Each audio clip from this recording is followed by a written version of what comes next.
오늘은 룻기 2장 후반부 말씀을 중심으로 해서 축복의 동이 틀 때, 이런 제목으로 말씀을 나누겠습니다. 모압 지방에서 10년간 이민 생활을 하던 나오미가 참 큰 슬픔을 당하게 되었습니다. 남편도 죽고 두 아들 말론과 기련도 죽고, 그래서 그 집은 세 과부집이 되었습니다. 시어머니 나오미 그리고 두 며느리, 이렇게 세 과부집이 되었어요. 고난과 슬픔밖에는 남은 게 없습니다.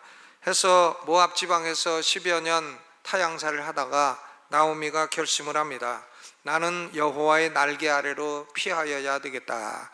내가 여호와의 날개 아래로 돌아가야 되겠다 해서 유다 땅으로 돌아오게 되었습니다. 하나님은 과연 여호와의 날개 아래로 피하러 온 두 사람을 날개 아래 품어주시기 시작을 하셨습니다. 그래서 룻기 2장 전반부에서는 축복의 서광이 비치게 되었습니다. 이 서광이 비치면 반드시 동이 트게 되어 있습니다. 그래서 룻기 2장 전반부의 제목은 축복의 서광이 틀 때이고, 후반부의 제목은 축복의 동이 틀 때. 근데 아직 환한 대낮이 된 것은 아니에요. 서광이 비치고 동이 트고, 그저 그 정도이죠. 근데 축복의 서광은 뭐냐? 룻기 2장 1절에 보니까 보아스가 소개되고 있어요. 단지 엘리멜렉의 친족 중 유력한 자라, 이렇게 소개되고 있습니다. 보아스가 이름만 싹 나오고 있습니다. 그런데 룻기 2장 20절에 가면 보아스가 기업을 물을 자라, 리디머, 기업을 물을 자라 하고 보아스의 사명이 드러나고 있는 것입니다. 그 사람은 우리의 근족이니 우리 기업을 물을 자 중에 하나이니라 그랬습니다. 그러니까 나오미가 보아스라는 이름을 들을 때에 보아스는 우리의 근족이고 우리 기업을 물을 자 중에 하나이다, 이렇게 말을 한 것입니다. 그러니까 이 보아스가 기업을 물을 자라 하는 이것은 벌써 축복의 동이 터오는 것을 의미하는 것입니다. 나오미는 기업을 물을 자, 영어로 리디머가 무슨 의미인지 잘 알고 말하고 있는 것입니다. 오늘은 말씀을 세 부분으로 나누어서, 먼저 첫째로 나오미와 룻에게는 왜 기업을 물을 자가 필요한가, 기업을 물을 자가 왜 그들에게 축복이 되는가, 이것을 말씀드리겠습니다. 나오미와 룻은 먹을 양식이 없었어요. 먹고 살 게 없습니다. 그러니까 이삭 줍기라고 하는 성경적인 제도를 통해서 이삭을 주어서 생존의 위기를 벗어나게 되었습니다. 굶어 죽을 염려는 이제 없어지게 되었습니다. 14절에 보니까 보아스가 룻에게 특별한 친절을 베풀어요. 떡 조각을 초에 찍어 먹으라 합니다. 떡 조각을 그냥 먹으면 맛이 없잖아요. 그런데 그걸 초에 찍어 먹으면 맛이 있습니다. 저는 1986년도에 미국 유학을 갔는데, 미국 유학 가서 한 달 만에 미국의 한인교회 담임 목사가 되었습니다. 그런데 그 교인들이 제가 처음에 담임 목회자로 설교를 하러 가니까 저를 레스토랑으로 인도했어요. 그 레스토랑의 이름은 맥도날드. 근데 그 레스토랑에 가니까 얼마나 맛있는 걸 시켜주는지 치킨 너깃이라는 걸 시켜줍니다. 치킨 너깃은 닭고기를 갖다가 튀겨갖고 조그만 조각으로 만든 겁니다.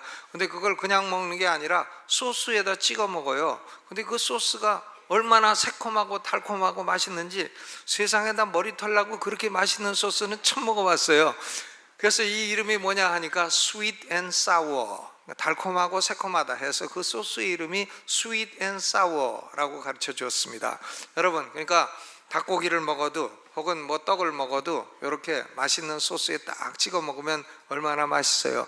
그러니까 룻은 떡을 먹어도 초에다가 딱 찍어서 먹을 수 있게 되었고, 거기다가 보아스는 볶은 곡식까지 주어서 배불리 먹게 했습니다. 룻에게 볶은 곡식을 주어, 곡식도 그냥 먹으면 딱딱하고 맛이 없지만 이걸 딱 프라이팬에다가 볶아가지고 먹으면 얼마나 고소하고 맛있습니까?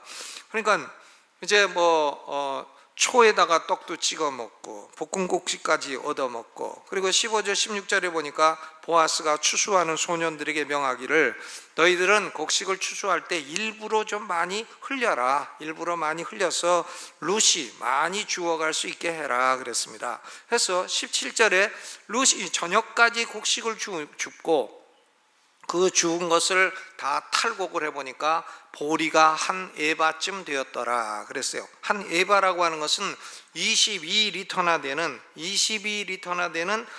그런 엄청난 양입니다. 22리터는 우리 한국식의 되로 치면은 12되예요. 12되. 저는 어려서 어머니가 가서 쌀 사와라 그러면 쌀집에 가서 이 뒷박으로 사온 적이 있어요. 그러면 한 대박 가지면 우리 온 집안 식구들이 하루 종일 다 먹을 수 있어요. 그러니까 뭐 나오미와 롯 두 식구는 12대나 필요치 않아요. 한 반대만 가지면 하루 종일 먹을 수가 있습니다. 그러면 11대 반이 남잖아요. 11대 반은 팔아가지고 생활비를 쓸 수가 있어요. 그러니까 이것만 해도 참 롯과 나오미에게는 큰 축복이 됩니다. 하루만 해도 생활비가 나오고 먹을 게 나오고 반찬값이 나오고 그러니까 이제 먹고 사는 문제는 해결을 했다 하는 얘기인 것입니다. 해서 룻이 그 12대나 되는 한 에바의 보리를 시어머니에게 보여주니까 나오미는 직감적으로 깨닫는 것입니다. 아하, 이제 하나님이 우리를 축복하시기 시작하시는구나. 우리에게 축복의 동이 터오게 되었구나. 그래서 룻에게 물어봅니다. 19절에 시므가 그에게 이르되 오늘 어디서 주었느냐? 어디서 일을 하였느냐? 너를 돌아본 자에게 복이 있기를 원하노라. 그러니까 룻이 그 이름은 보아스라고 하는 사람입니다. 대답을 해요. 보아스라는 이름을 들은 나오미는 즉시 말을 합니다. 아하, 그가 생존한 자와 사망한 자에게 은혜 베풀기를 그치지 아니하도다. 그는 남을 해롭히는 자가 아니라 은혜 베푸는 자로다. 생존한 자와 사망한 자에게 은혜 베풀기를 그치지 아니하는도다. 그 사람은 우리의 건족이니 우리 기업을 물을 자 중에 하나이니라. 나오미가요 보아스를 기업 물을 자라고 말을 하는 것입니다. 나오미는 물론 밥을 먹을 수 있고 생존할 수 있고 생활비를 얻게 되고 이것을 감사하고 기뻐했습니다. 그러나 나오미는 그런 것보다는 더 큰 필요가 더 깊은 곳에 있다는 사실을 인식하고 있는 것입니다. 기업을 물을 자만이 해결해 줄 수 있는 깊은 필요가 나오미와 룻에게는 있다는 것이죠. 나오미와 룻이 가지고 있는 깊은 필요는 두 가지입니다. 하나는 약속의 땅인 가나안에 자기 가문의 땅을 회복하는 것이에요. 자기 남편 엘리멜렉에게 땅이 있었지만 그것을 팔아먹었어요. 그리고 이민 갔기 때문에 다시 돌아오니까 땅이 없어요. 가나안 땅에 자기 땅이 없습니다. 그러니까 땅을 회복하는 것입니다. 이것은 영적인 의미로 천국에 자기가 들어갈 자리를 확보한다는 것을 의미합니다. 천국에 들어갈 자리를 확보해야 되는 그런 깊은 필요가 있고, 다른 하나는 룻이 계대 결혼을 해서 아들을 낳게 되면 그 아들로서 룻의 죽은 남편 말론의 이름을 계속해서 이어지도록 하는 필요인 것입니다. 이름이 끊어지지 아니하고 이어지도록 하는 것, 영적으로는 천국의 시민으로서 이름을 얻게 되는 것을 의미하는 것입니다. 이 두 가지 필요가 나오미와 룻에게 있었던 것입니다. 여러분, 이 두 가지 필요는 오직 다른 사람은 채울 수가 없어요. 보리 갖고 채울 수가 없어요. 이것은 오직 기업 물을 자만이 채워줄 수 있는 그런 깊은 필요였던 것입니다. 사람들이 속기 쉬운 함정이 여기 있습니다. 사람들은 먹고 사는 문제, 잘 먹고 잘 살고 편안히 살 수 있는 문제, 또 편히 누울 수 있는 집이 있고 그러면 만족하리라고 생각합니다. 좋은 직장 얻고 또 좋은 학교 나와가지고 그리고 좋은 직장에 취직해서 또 좋은 사람 만나서 결혼하고 가정을 이루고 좋은 차 타고 좋은 집에 살고 그리고 충분한 돈을 가지고 넉넉한 휴가를 즐기고 또 자식들 있고 행복한 가정만 있으면 다 만족하리라고 생각합니다. 그런데 사람이 살아보면 그런 것만 가지고는 행복하지 않아요. 좋은 정부가 구성돼서 좋은 대통령이 나와서 좋은 정치를 하면 모든 백성이 만족하고 행복하리라고 생각합니다. 그런데 뭐 정부를 아무리 봐도 꼭 그렇지만도 않습니다. 그러니까 이런 것들은 다 우리가 속고 있는 거예요. 인간은 잘 먹고 잘 살고 뭐 평안하고 또 뭐 행복하고 뭐 이런 것만 가지고는 만족할 수가 없는 존재인 것입니다. 왜냐하면 인간에게는 더 깊은 필요가 있기 때문이에요. 이 더 깊은 필요는 영적인 필요인 것입니다. 우리는 개, 돼지가 아니에요. 우리가 밥만 잘 먹는다고 해서 만족하는 개, 돼지가 아니다 이거죠. 개는 밥만 잘 주면 꼬리를 흔들고 좋아하죠, 주인. 돼지가 뭐 고민이 있습니까? 그냥 밥만 먹으면 가서 뒹굴면 되는 거지, 살만 찌면 되는 거지. 뭐 돼지가 난 뭐 교회 갔다는 얘기 어떻게 들어본 적이 없고요. 돼지가 무슨 뭘 고민을 했다는 얘기 들어본 적도 없고, 돼지가 뭐 하나님을 섬겨야 되는데 성경책이 어디 있나, 나 그런 걸 뭐 걱정했다는 얘기는 여태 들어본 적이 없습니다. 개가 모여가지고 저 목사를 만들자, 개 목사 뭐 그런 얘기는 난 들어본 적이 없어요. 그러니까 짐승에게는 먹고 마시는 것만 채워주면 되겠습니다만은 인간은 그런 필요보다는 더 깊은 필요가 있다 이것입니다. 죄를 용서받아야 될 필요. 과거에 지은 죄들 어떻게 할 거예요? 자기 스스로 용서합니까? 그럴 순 없죠. 그러니까 죄를 누군가 용서해 줘야 되는데 죄를 용서받아야 될 필요, 양심의 평안을 얻어야 될 필요, 양심의 평안. 이게 사람이 양심의 평안이 없으면 꿈자리가 뒤숭숭하고 과거에 자기가 죄진 사람이 뱀처럼 쫓아오고 호랑이처럼 쫓아가지고 자꾸 물기도 하고 묻어뜯기도 하고 개꿈도 꾸고 악몽도 꾸고 그런 거 아닙니까? 양심의 평안이 없어서 그래요. 또 삶의 목적을 알아야 될 필요, 나는 지금 왜 살고 있는가, 목적을 알아야 되잖아요. 또 죽은 후에 세상에 있는가, 죽은 후에 나는 과연 천국에 들어갈 수 있는가, 나는 죽음이라는 한계를 넘어서서 영생할 수 있는가. 진시황이 그렇게 찾았던 것이 영생의 약, 영생의 불로초 아닙니까? 왜? 진시황이 왜 그런 걸 찾았겠어요? 인간이 먹고 살고 그런 것 이외에 더 깊은 필요가 있기 때문인 것입니다.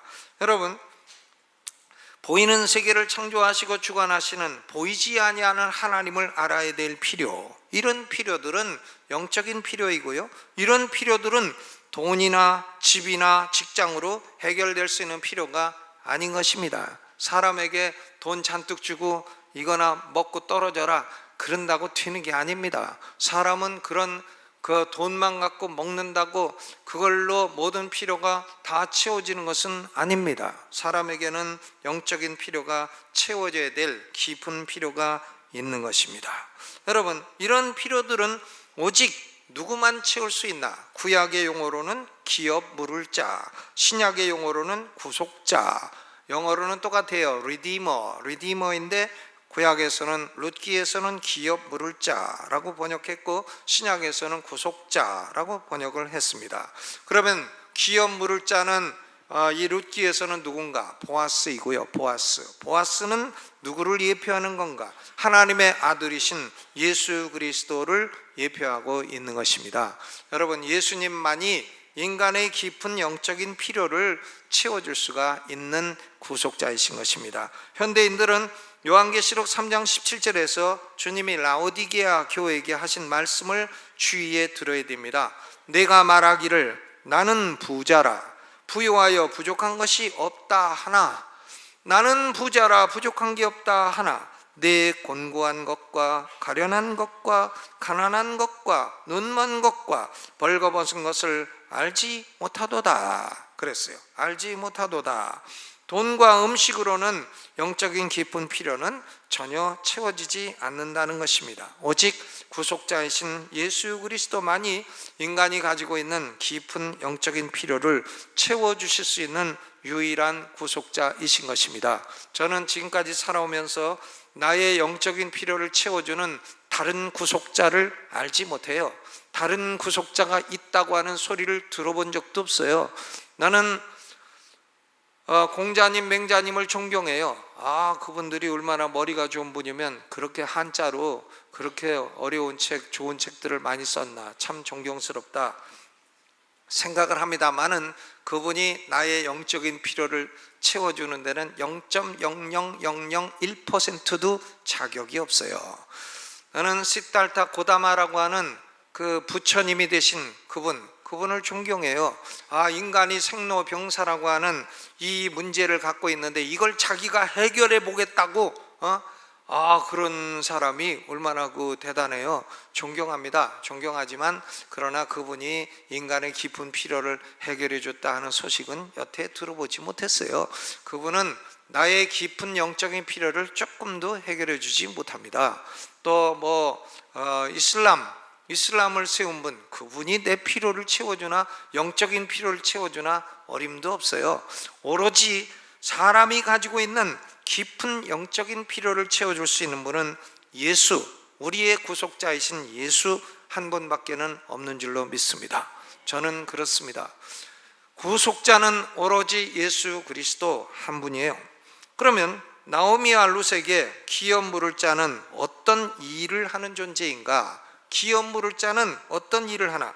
룻기 2장 20절에서 나오미는 보아스에 대해서 이렇게 말합니다. 그가 생존한 자와 사망한 자에게 은혜 베풀기를 그치지 아니하는도다.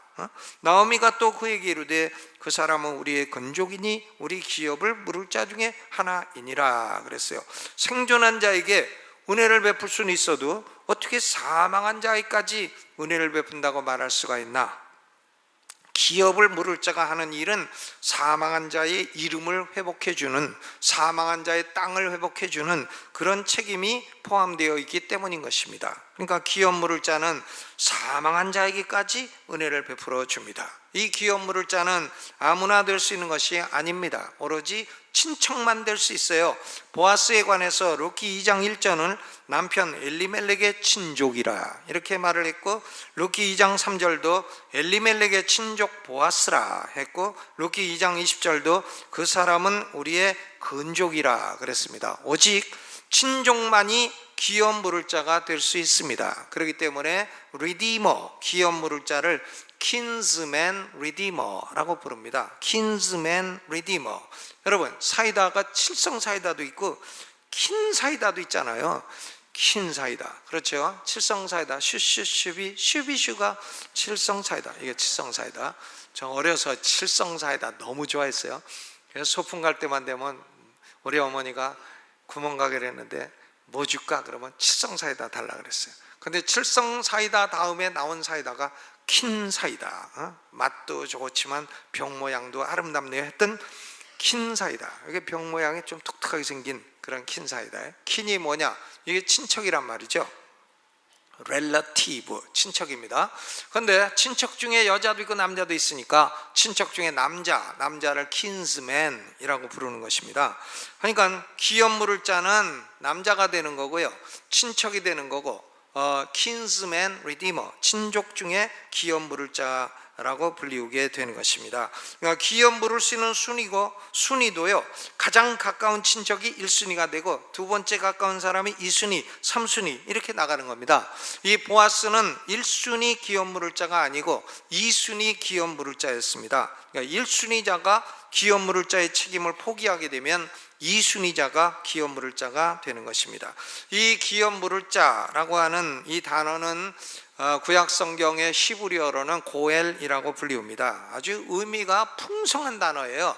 아름다운 단어입니다. 기업 물을 자는 히브리어로는 뭐라고 한다고요? 고엘입니다. 한번 발음해 보시죠. 고엘인데 이 구약 성경에서 고엘은 4가지 일을 합니다. 첫째는 토지 무르기라고 하는 일을 해요. 권한이 있습니다. 토지 무르기. 이스라엘 백성들의 토지는 이게 하나님의 것이에요. 하나님이 이스라엘 백성들에게 공짜로 다 나눠주신 것입니다. 다 나눠주시고 이 땅은 너희 후손 대대로 기업을 삼아라, 남에게 팔지 말아라 했습니다. 그런데 이스라엘 백성들이라도 너무 가난해지면 땅을 팔 수밖에 없어요. 땅을 팔면 50년마다 돌아오는 희년이 되면 원래 주인에게 다시 돌려줘라 그랬어요. 그러니까 이스라엘 백성의 땅값은 희년으로부터 멀면 비싸고 가까우면 싸고 이제 그렇게 되는 겁니다. 그런데 희년이 되기 전이라도 가까운 친척이 있어서 왜 너희는 땅을 팔았냐 물어보고, 우리가 돈이 많으니까 너의 땅을 다시 돌려주겠다. 그러면 땅 산 사람한테 가서 돈을 주고 다시 물을 수가 있어요.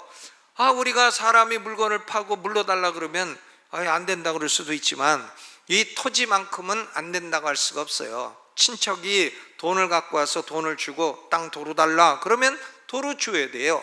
해서 부자 친척으로 자기의 가난한 친척을 위해 돈을 주고 땅을 회복시켜 주는 사람, 이 사람이 고엘입니다. 기업 무르기죠. 레위기 25장 24절 토지 무르기입니다.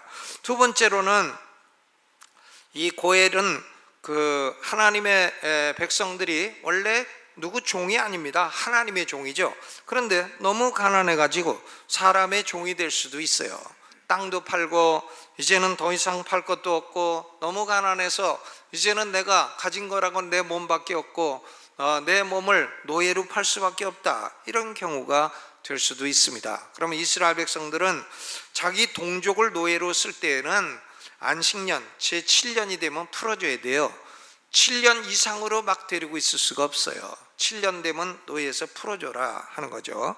그런데 7년이 되기 전이라도 가까운 친척이 있어서 노예 상태에서 해방시켜 줄 수가 있어요. 돈을 주고 그리고 다시 해방시켜 줄 수가 있습니다.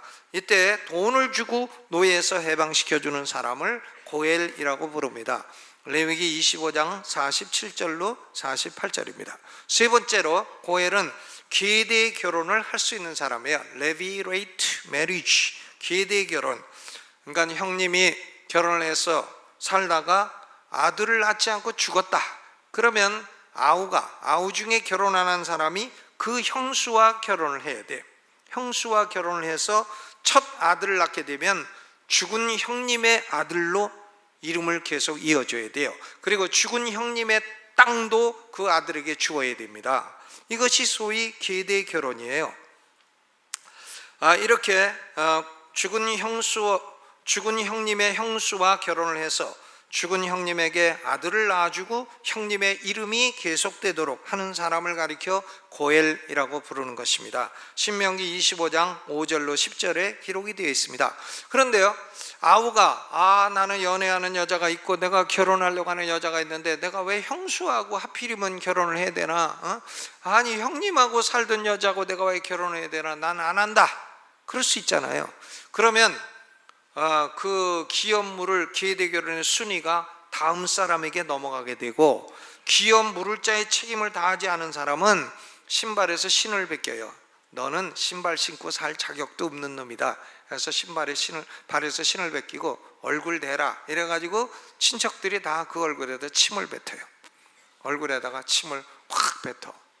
그러니까 나는 얼굴에 침을 벗기는 한이 있더라도 나는 형수와는 결혼 안 한다. 그러면 침을 맞는 거예요. 침 맞는 거. 약간 좀 지저분하겠죠. 침 그때 치약이라 있었겠어요.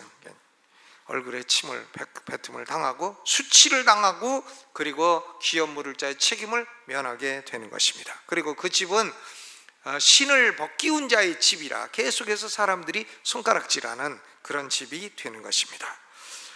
그러니까 고엘은 토지 무르기도 할 수 있고 노예 해방도 할 수 있고 계대 결혼을 해서 죽은 형님에게 아들을 낳아줄 수도 있고, 네 번째 고엘은 보수하는 자라고도 불리웁니다. Avenger of the blood, 피의 복수자라 하는 뜻입니다. 자기 친척이 억울하게 죽었다 이거야. 누군가 고의적으로 살인을 했다, 과실치사한 게 아니라 고의적인 살해를 했다. 그러면 죽은 자는 말이 없고 죽은 자는 복수할 수 없고 하니까 가까운 친척이 그 살인자를 찾아서 억울하게 죽은 친척의 억울함을 풀어주고 대신 복수해 주는 겁니다. 그 살인자를 죽이는 거죠. 물론 지금은 경찰 제도가 있기 때문에 그런 짓을 하면 안 돼요. 근데 옛날 이스라엘에는 이런 고엘 제도가 있었다 하는 말씀입니다. 민수기 35장 19절로부터 21절까지죠. 그러므로 고엘은 잃어버린 땅을 회복시켜주고 노예에서 해방시켜주고 끊겨진 이름을 되살려주고 악인들에게 당한 억울함을 복수해주는 가까운 친척인 것입니다. 먼 사람은 안 돼요. 친척이라야만 되는 것입니다. 영적으로는 천국을 찾아주고 천국의 이름을 기록해주고 마귀에게서 해방시켜주고 억울하게 당한 핍박과 환난을 복수해주는 예수 그리스도의 사역을 예표하는 것입니다. 고엘로서 보아스는 예수 그리스도를 예표하는 인물입니다. 고엘만이 인간의 깊은 영적인 필요를 채워줄 수 있는 존재입니다. 여러분, 우리 인간에게는 예수님이 계시다 하는 것이 큰 축복이에요. 예수가 아니고서는 영적인 이런 깊은 필요를 채워줄 존재가 없습니다. 누가 채워줍니까? 어떤 사상가가 채워줍니까? 어떤 정치가가 채워줍니까? 또 어떤 교수님이 채워줍니까? 어림도 없어요. 우리의 깊은 영적인 필요는 우리의 고엘, 우리와 같은 친족이 되신 천사도 아니고 짐승도 아니고 우리와 같이 혈과 육에 속하신 하나님의 아들, 하늘의 영광을 버리고 이 땅에 혈과 육이 되기 위해서 내려오신, 우리의 친족이 되기 위해서 내려오신 예수 그리스도, 그분만이 우리의 킨스맨 리디머가 될 수 있는 줄로 믿습니다. 구약에서는 기업 물을 자라고 번역하지만 신약에서는 구속자 혹은 속량자라고 번역을 합니다. 돈을 내고 구원해 주시는 분이시다 하는 의미죠. 신약은 반복적으로 예수님이 우리를 구속하셨고 속량하셨고 우리의 구속자가 되셨다 하는 것을 증거하고 있습니다. 그 구절을 다 읽으면 점심 못 먹어요 오늘. 그러니까 대표적인 거 몇 개만 읽어보겠습니다. 로마서 3장 24절, 그러므로 예수 안에는 구속으로 말미암아 하나님의 은혜로 값없이 의롭다 하심을 얻은 자 되었느니라. 갈라디아 3장 13절, 그리스도께서 우리를 위하여 저주를 받은 바 되사 율법의 저주에서 우리를 속량하셨으니, 속량, 에베소서 1장 7절, 우리가 그리스도 안에서 그의 은혜의 풍성함을 따라 그의 피로 말미암아 구속 곧 죄사함을 받았으니, 디도서 2장 14절, 그가 우리를 대신하여 자신을 주심은 모든 불법에서 우리를 구속하시고 우리를 깨끗하게 하사 선한 일에 열심하는 친백성이 되게 하려 하심이니라. 예수 그리스도가 구속자가 되어 우리의 죄값을 십자가에서 피 흘려 다 갚아주셨어요. 돈으로 갚은 게 아니고 은과 금보다도 훨씬 고귀한 하나님의 아들의 피로 우리의 죄값을 대신 치러주시고 우리를 마귀에게서 해방시켜 주시고 지옥에서 해방시켜 주시고 우리를 소망 없는, 우리가 도대체 어떤 존재가 되나 내세에 대해서 전혀 알지 못하는 무지로부터도 해방시켜 주시고 우리는 죽어도 천국 가고 죽어도 다시 살아 영생할 존재가 되었다 하는 것을 우리에게 알게 해주신 것입니다. 여러분, 이 일을 누가 하겠어요? 하나님의 아들 예수 그리스도밖에는 이 일을 할 수 있는 분이 없는 것입니다. 여러분, 그러면 이 기업 물을 자인 보아스는 기업을 물은 후에는 어떤 존재가 되었습니까? 기업 물을 자는 계대 결혼을 통해서 형제 이름이나 땅이나 신분이나 그것을 회복해 주는 것으로 끝나는가? 그게 아니죠. 지금 보아스는 룻을 구속해 주었어요. 그런데 그걸로 끝난 게 아니라 룻의 남편이 됐습니다. 보아스가요, 이제는 떡을 초에 찍어 먹어라 이 정도가 아니에요. 보아스가 이제 내 것은 다 네 것이다. 룻은 떡 정도나 얻어먹고 볶은 곡식이나 얻어먹고 떨어진 이삭이나 얻어먹고 그런 존재가 아니에요.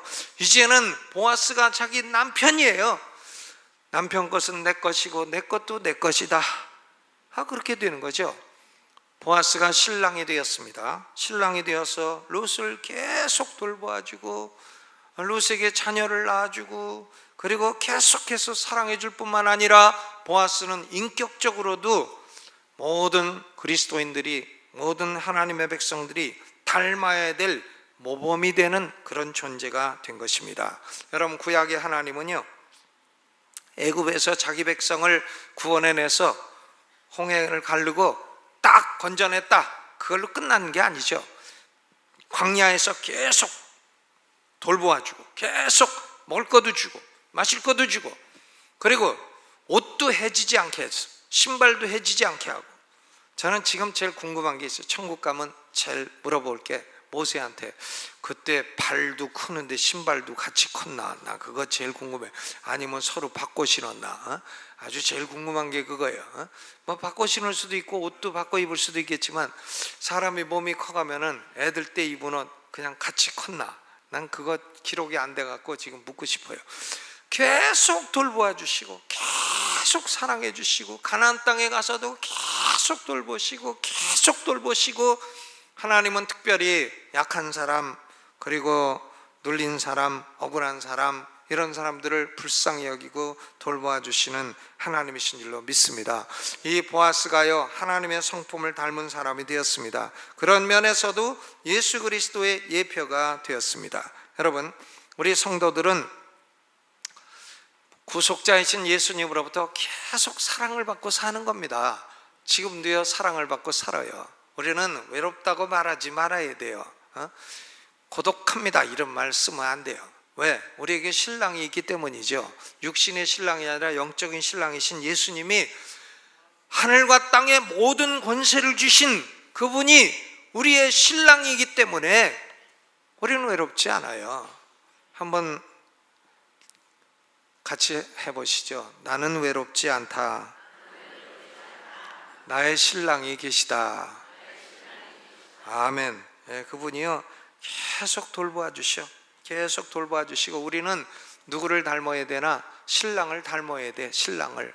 예수님이 우리를 구속해 주신 목적이 그거죠. 구속의 목적은 그리스도를 닮는 존재가 되도록 하는 것입니다. 로마서 8장 29절, 하나님이 미리 아신 자들로 또한 그 아들의 형상을 본받게 하기 위하여 미리 정하셨으니, 구원한 사람은, 구속한 사람은 목적이 뭐냐? 아들의 형상을 본받도록 하는 것입니다. 그러니까 우리는 예수님으로부터 사랑과 돌봄을 받고 예수님을 닮아가야 돼요. 구속받은 사람은 예수 그리스도를 닮아가야 됩니다. 내가 어떻게 살아야 되나? 예수님 닮아가도록 살면 돼요. 예수님 안 닮으면 잘못되는 거예요. 예수님을 닮아야 제대로 가는 것이다 그 말이죠. 결론을 짓겠습니다. 우리는 잘 먹고 잘 사는 것으로만 만족할 수 있는 동물이 아니에요. 짐승이 아닙니다. 우리 인간에게는 깊은 영적인 필요가 있습니다. 이 영적인 필요는 우리의 고엘이신 예수 그리스도만이 채워줄 수 있습니다. 예수님을 진실로 만난 사람은 이 깊은 영적인 필요를 체험받고 사는 것입니다. 그리고 우리의 고엘이신 예수 그리스도는 우리를 구원해 주셨을 뿐만이 아니라 계속해서 우리의 신랑이 되어서 우리는 그리스도의 신부가 되어서 예수님의 돌보심을 받고 살아가고 있는 것입니다. 고로 여러분, 인생에서 인간이요 현세와 내세에 걸친 위대한 축복은 바로 이 구속자를 만나고 구속자를 믿고 구속자를 의지하는 데서 생기는 것입니다. 구속자이신 예수 그리스도, 우리 인간에게 구속자가 있다는 것이 얼마나 행복해요. 얼마나 감사합니까? 우리 방황하는 인간에게 구속자이신 예수 그리스도가 계신다는 것은 우리에게는 흑암 중에 빛이고 우리에게는 멸망 중에 축복이고 저주 가운데 하나님의 은혜인 것입니다. 그리스도를 믿고 그리스도를 따르고 그리스도를 닮아가는 성도들 되시기를 주님의 이름으로 축원합니다.